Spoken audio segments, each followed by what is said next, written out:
رسول نبی کریم الطیبہ۔ حدیث میں ارشاد فرمایا کہ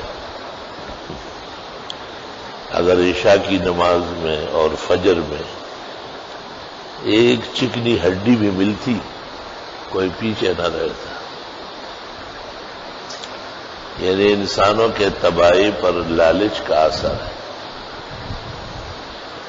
اور یہ بعض چیزیں نقد چاہتا ہے، تو نقد میں کم ہو یا زیادہ لیکن پھر بھاگ دوڑ کرتا ہے۔ طبیعتیں دو قسم کی ہے، ایک وہ کہ جاننے کے باوجود سستی کرے، ان کو تو فرمایا کہ اگر صلاۃ العشاء میں اور فجر میں ایک چکنی ہڈی بھی ملتی لما تاخر احد، کوئی پیچھے نہ رہے، چونکہ دنیا کے اندر اللہ تعالیٰ نے عبادات کا ایسا صلہ نہیں دینا، اس لیے لوگ سستی کرتے ہیں۔ دوسری بات یہ کہ جب سستی کی حد ہو جائے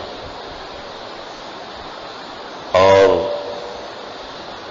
شیر و خرما کو کانٹوں پر دینے لگے اور اپنا فائدہ اور نقصان کا فرق نہ کرے تو خطرہ زیادہ بڑھ جاتا ہے۔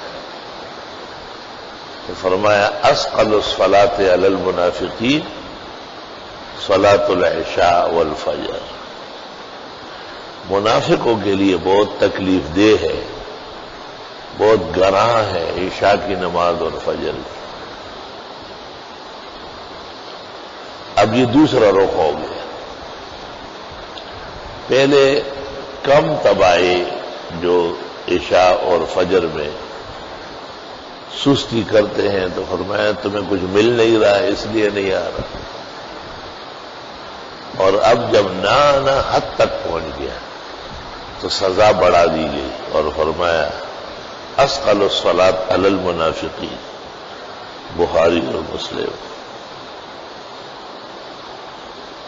خدا تعالیٰ کا جو حکم ہے حافظوا علی الصلوات، تمام نمازوں کی حفاظت کرو، وقت پر پڑھو، آداب اور مستحسنات کا خیال رکھو، والصلاۃ الوسطیٰ، خاص کر نماز عصر، وقوموا للہ قانتین۔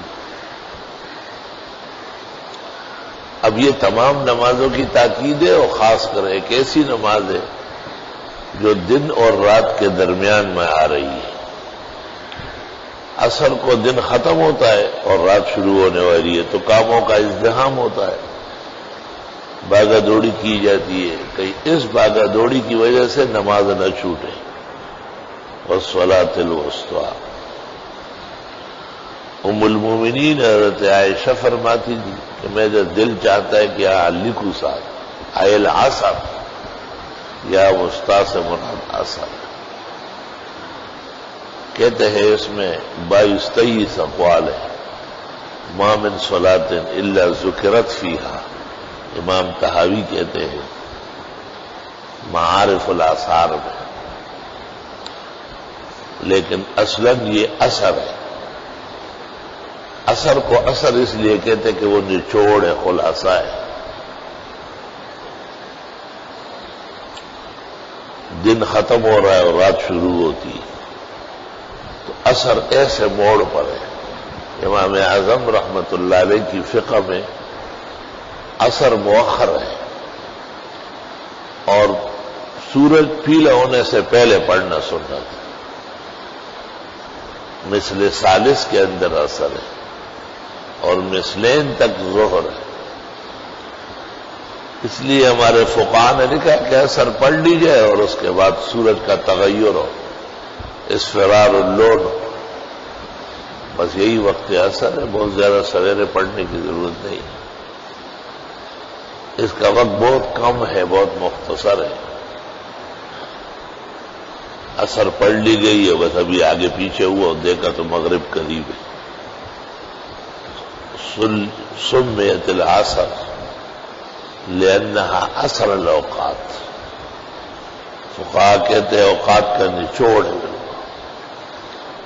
ہر نماز کا ایک مقام مرتبہ ہے. ان قرآن الفجر کان مشہودا، فجر کی حاضری تو سب سے زیادہ ضروری ہے. اب ایک لفظ ارشاد فرمایا اور پیغمبر نے 3 طرح سمجھایا کہ بھئی فجر کے وقت کی پابندی سے دل و دماغ بیدار ہوتے ہیں، سستی اور غفلت دور ہو جاتی. فجر کی نماز میں ملائک حاضر ہوتے ہیں.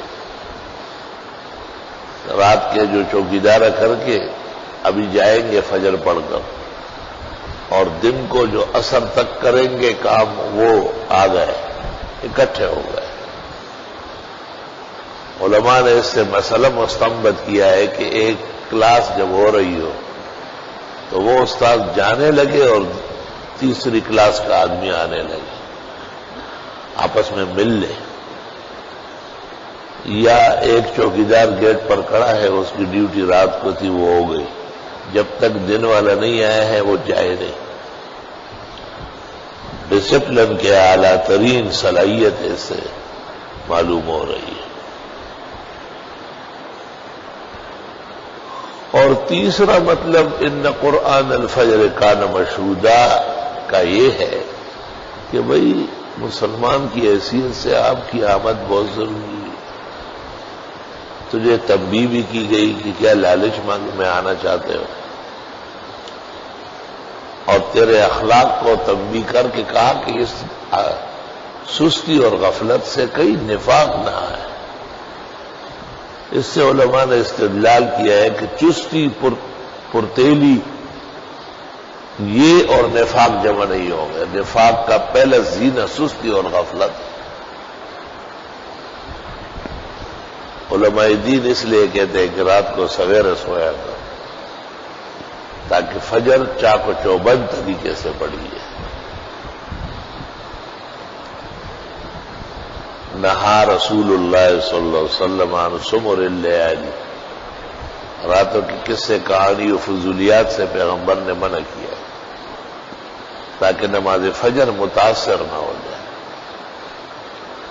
یہ طالب علموں کے اسباق دہرائے جاتے ہیں، تکرار مطالعہ، علماء دین کے بیانات ہوتے ہیں. یہ سمر اللیالی نہیں ہے، بلکہ یہ بیداری پیدا کرنے کی تدابیر ہے. ہم دیکھتے ہیں کہ جو طالب علم رات تک پڑھتے ہیں وہ فجر میں پہلی صف میں ہوتا ہے، اور جو جلدی کرتا ہے یہ جلدی بھی اس کے لیے نقصان دہ ہے.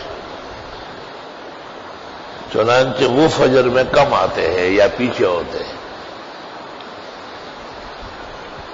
اس لیے جو علماء رات کو بیان کرتے ہیں دیکھنے میں آئے فجر وہ خود پڑھاتے ہیں.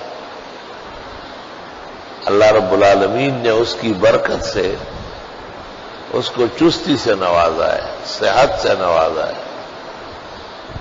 حضرت شیخ نے اوجز المسالک میں اس کی پوری تفصیل فرمائی اور اس کے لیے وہ واقعات نقل کیے جو ابوبکر صدیق عشاء کے بعد حضرت صلی اللہ علیہ وسلم کے ساتھ رہتے تھے کافی دیر تک. اس قسم کے آثار جمع کیے اور پھر علماء کی مجالس، محافل، واعظ، نصیحت، طلباء کا تکرار، مطالعہ، اس کو مستثنا کیا کہ اس سے سستی نہیں آتی، اس سے چستی گرماہٹ آتی ہے. یہ ممد الافعال ہے اور معین العبادات والطاعات. ہم نے یہ بھی دیکھا ہے کہ اگر آدمی رات کو مطالعہ کرے، ہم نے خود کئی مسئلوں کو ڈھونڈنے کے لیے سینکڑوں کتابیں رات کو دیکھنا ہوتا ہے، تو دل چاہتا ہے کہ پہلے فجر پڑھ لو اور پھر آرام کرو. فجر تو خیر الختام ہے، وہ تو ایمان کا مظہر ہے. اس لیے بے نمازی کو حدیث میں کافر کہا ہے. من ترک الصلاۃ عمدا یا متعمدا کفر، کیونکہ یہ فعل مسلمان کا نہیں ہے، یہ ادائیگی ایمان کے ساتھ جمع نہیں ہے، یہ کفرہ منکرین کی خصلت ہے. یہ نہ ماننے والوں کی قباحت ہے اور بری عادت ہے۔ علماء نے جو اصل تشریح کی ہے وہ یہی کی ہے کہ ایسا شخص جو قصدن نماز پیچھے کرتا ہے یا نہیں پڑھتا وہ فعلاً اور عملاً کافر ہے۔ کافر دو طرح ہوتے ہیں، ایک اعتقادی جو واقعی نہ مانے، اللہ حفاظت فرمائے، اور دوسرا عملی۔ تو علماء کہتے ہیں کہ اعمال کی جب اصلاح نہ ہوئی تو انجام کفر ہوگا۔ جیسے سستی اور غفلت دور نہ کی گئی تو انجام نفاق ہوگا، منافقت ہوگی۔